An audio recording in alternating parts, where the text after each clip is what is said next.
Once you have deployed your test, you can still make edits to the test. To make edits to the test, click on the chevron, go to Edit Test Options. Scrolling down, the first thing I want to do is edit the attempts for the test. So I'm going to check multiple attempts, but I don't want the student to have unlimited attempts. So instead, I'm going to check number of attempts, and I'm going to allow the student to have 2 attempts.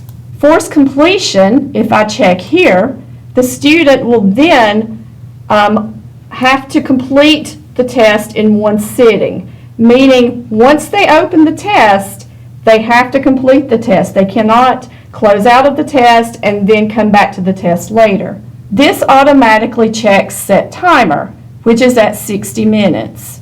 If I click for it to, or make sure that it's on Auto Submit, which it's already highlighted there, that means that at the end of 60 minutes, that it will automatically submit the test for the student. If I decide to have a display after or a display until, and I choose a date on the calendar and a time, I do not set a due date here at the bottom of the page. I leave that as is.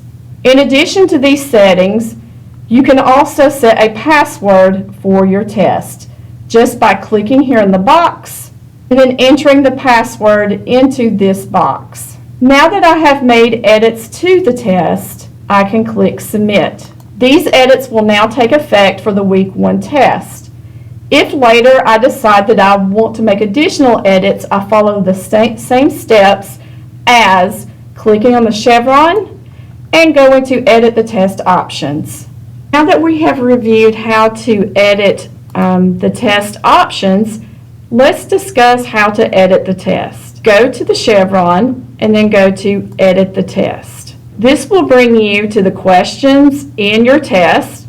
And as before, we see our 3 questions. But let's say that I made a mistake on question 1 and I selected Collect as the correct answer when in fact it's Destroy. To edit the test question, I go to the chevron next to the question, click Edit. This brings me to the question itself where I created it. Scroll down and select the correct answer and then click Submit. Now you can see that the correct answer is no longer Collect, but it's marked as Destroy. If I need to edit my true false or even my short answer questions, I would follow the same steps by clicking the chevron and then clicking Edit.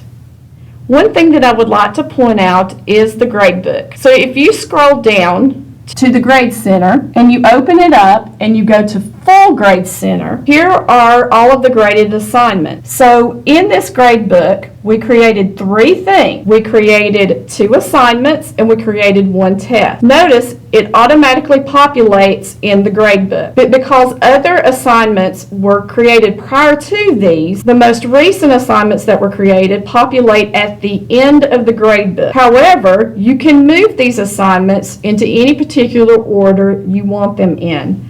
That will be discussed in Module 9.